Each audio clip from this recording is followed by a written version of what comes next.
मंडळी, 12 ऑगस्ट ही तारीख आत्ताच नोट करून ठेवा, कारण ह्या दिवशी दिवसाढवळा अंधार होणार आहे. ह्या दिवशी सूर्यग्रहण असणार आहे. आता एवढंच नाही तर याच्या पाठोपाठ तब्बल 15 दिवसानंतरच 28 ऑगस्टला खंडग्रास चंद्रग्रहण होणार आहे. कारण ज्योतिषशास्त्रात ग्रहणाला सूतक काळ आणि ग्रहणाच्या फेरबदलाचे मोठे संकेत मानले जातात. तसेच 28 ऑगस्टचं खंडग्रास चंद्रग्रहण हे मानसिक शांती आणि कौटुंबिक जीवनावर परिणाम करणारे ठरू शकते. मग ही दुर्मिळ घटना तुमच्या राशीवर आणि जीवनावर काय परिणाम करणार आहे, नेमकं काय घडणार आहे, चला हे जाणून घेऊया. 12 ऑगस्ट 2026 रोजी होणारं सूर्यग्रहण ही एक महत्त्वाची खगोलशास्त्रीय घटना आहे. ह्या ग्रहणाबद्दलची सविस्तर माहिती, वेळ आणि पाळायचे नियम आधी बघूया. आता सूर्यग्रहण नेमकं काय आहे, तर हे खग्रास सूर्यग्रहण 12 ऑगस्ट रोजी होणार आहे. जेव्हा चंद्र सूर्य आणि पृथ्वीच्या मध्ये येतो आणि सूर्याला पूर्णपणे झाकतो, तेव्हा त्याला खग्रास सूर्यग्रहण म्हणतात. ह्यामुळे दिवसा काही काळासाठी अंधार पडल्यासारखं वाटतं. आता हे ग्रहण प्रामुख्याने कोठे दिसणार आहे, तर अंटार्क्टिक महासागर, ग्रीनलँड, आइसलँड, अटलांटिक महासागर आणि उत्तर स्पेनमध्ये दिसणार आहे. भारतात हे ग्रहण दिसणार नाही, त्यामुळे भारतात याचा कोणताही धार्मिक प्रभाव किंवा सूतक काळ पाळण्याची गरज नाही असं सांगितलं जाते. तरीसुद्धा हे ग्रहण भारतात दिसणार नाही.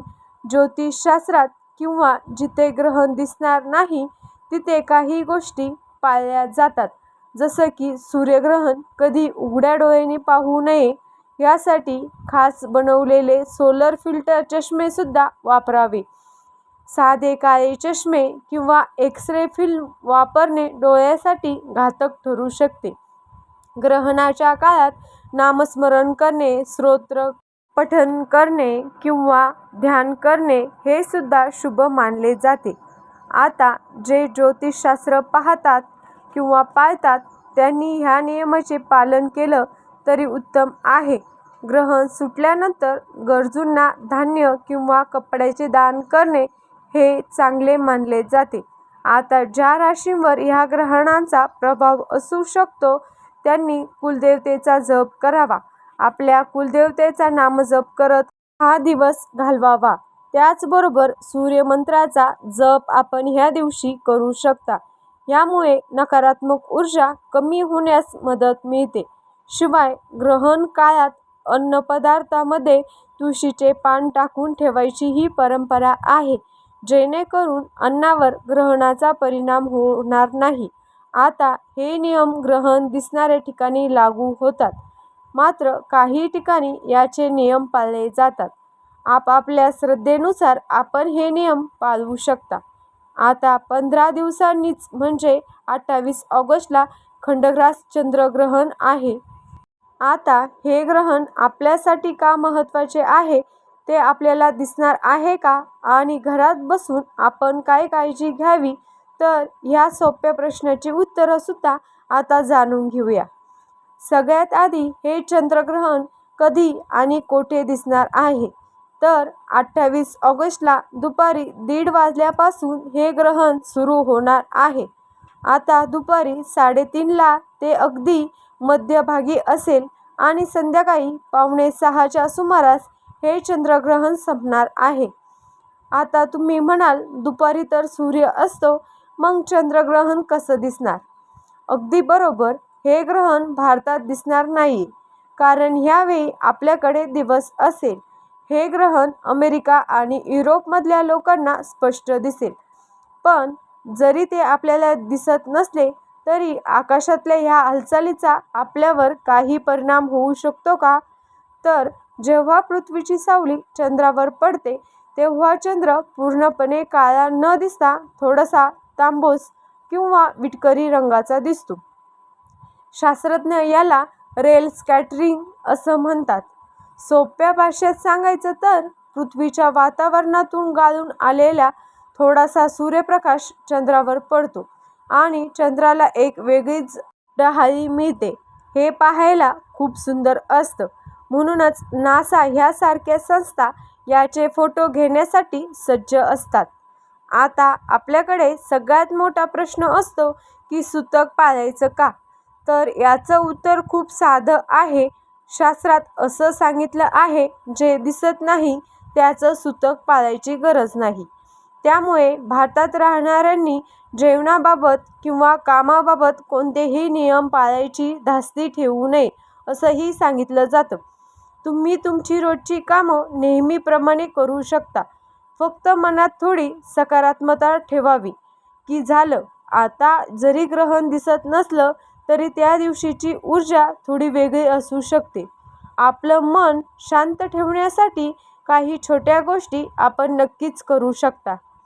जसे दुपारी जेव्हा ग्रहणाचा काळ असेल तेव्हा आपण आपल्या कामात असतानाच मनातल्या मनात ओम नमः शिवाय किंवा तुम्हाला आवडणाऱ्या देवतेचे नाव घेत राहावे.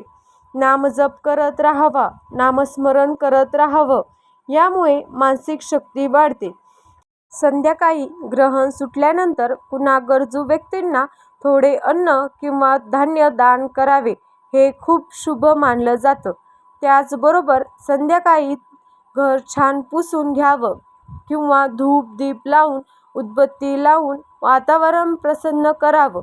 यामुळे घरातील नकारात्मकता निघून जायलाही मदत होते. थोडक्यात सांगायचं झालं तर हे ग्रहण मानसिक बदलाचं असू शकतं.